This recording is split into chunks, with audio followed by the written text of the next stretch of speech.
Dobrodošli u Istru, dobrodošli u Pulu. S obzirom da vas ne možemo drugačije ugostiti, odlučili smo povesti vas u virtualnu šetnju Pulom.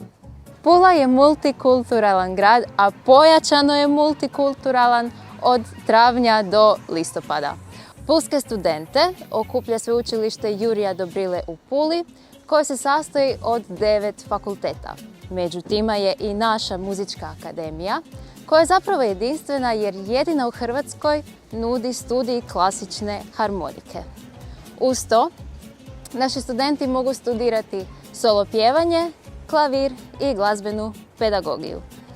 Iza mene se nalazi glavna zgrada naše akademije, a ovako ju zovemo Plavi faks.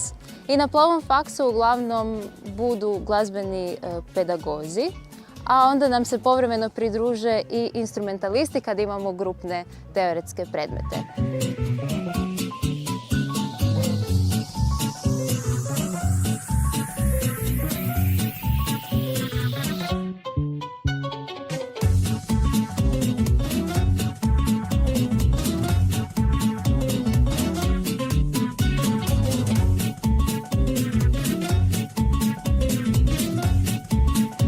Nalazimo se ispred prvog i jedinog studentskog doma u Puli, ali i u cijeloj Istri.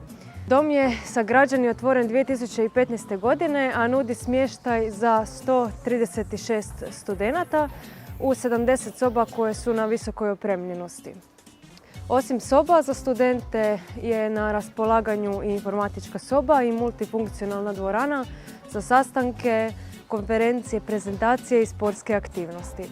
Također na usluzi studentima je takozvani kafić, odnosno prostorija za slavlja i fešte, koja je istovremeno i prostorija za glazbenike u kojem vježbaju. 2019. godine započelo je proširenje doma sa gradnjom još dodatna 2 paviljona koja će omogućiti dodatnih 248 ležajeva.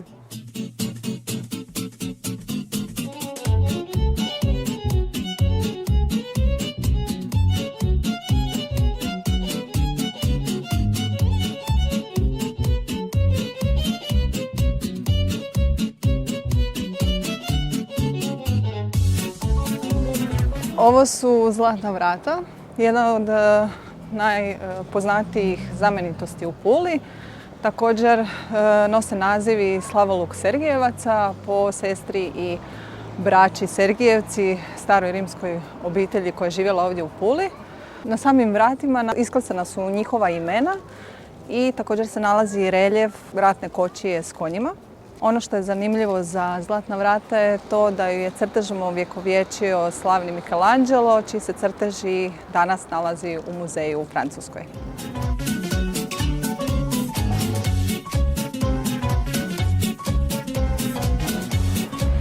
Povijest današnjeg Doma hrvatskih branitelja seže u daleku 1872. godinu. Tada je izgrađen te je služio kao okupljalište pulske elite, kao i stručnjaka usko vezanih uz rad Austro-Ugarske monarhije. Međutim, zbog jačanja Pulske luke, kao i radi porasta stanovništva, srušen je 1910. godine i sagrađen je novi, kojeg vidimo danas, 1913. U Domu hrvatskih branitelja danas se održavaju razne izložbe, koncerti, sajmovi kao i festivali, te služi za nas glazbenike kao mjesto idealno za koncertiranje u velikoj dvorani.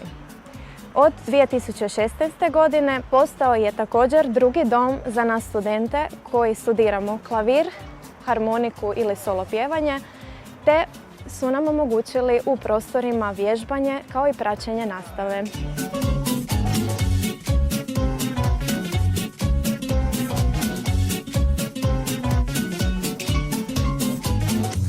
Nalazimo se na Pulskom forumu, srcu antičkog grada.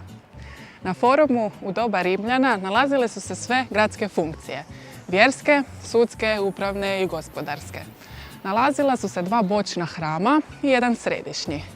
Od tih hramova samo je jedan u potpunosti sačuvan, a to je Augustov hram. Danas se u njemu nalazi izložba Arheološkog muzeja Istre, u kojima imamo priliku vidjeti neke od rimskih skulptura.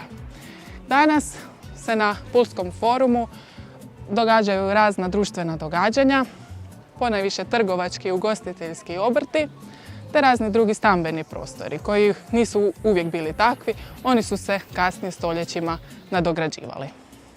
Povodom 150. obljetnice rođenja istarskog skladatelja Tonija Zmarelje 5. svibnja 2004. godine otvorena je njegova spomen soba u njegovoj rodnoj kući u Puli.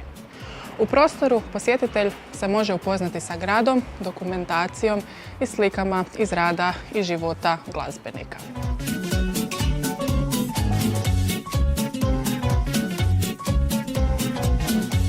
Nalazimo se na kaštelu, građevini iz 17. stoljeća, a meni je ovo mjesto posebno zanimljivo iz nekoliko razloga. Prvo, imam pogled cijele Pule, a cijela Pula ne vidi mene. Imamo mnoštvo zelenih površina u centru grada, što je meni iskreno zanimljivo. Mogu vidjeti arenu, mogu vidjeti crkvu Svetog Antona, mogu vidjeti Uljanik. Tako da, lijepo mjesto.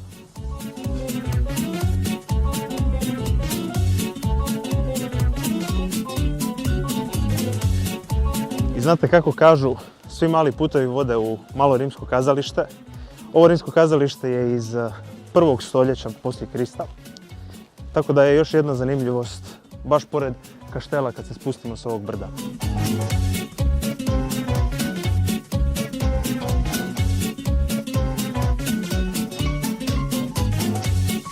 Nalazimo se ispred arene u Puli, neizostavnog dijela svake razglednice. Arena je građena u 1. stoljeću pod vladavinom cara Vespazijana. U istom je razdoblju građena i najpoznatija građevina tog tipa, arena ili amfiteatar u Rimu. Arena je građena za borbe s gladijatorima, ali danas je preuzela kulturnu funkciju. U njoj se održavaju brojni koncerti, što popularnog, što klasičnog tipa, operne produkcije i filmski festival. Osim toga, arena je svakako i jako draga pozornica svim studentima Muzičke akademije koji su ovdje imali priliku nastupiti. Nalazimo se u Titovom parku koji je završen 50. godina prošlog stoljeća. Akademski kipar konstruirao je spomenik borcima narodno-oslobodilačke borbe i žrtvama fašizma. Jedna od posebnih zanimljivosti za pulske studente ovog parka je to da se ovdje često nalazimo, družimo, partijamo. I ovdje smo proveli neke od najveselijih partija koje smo imali za naših studentskih dana.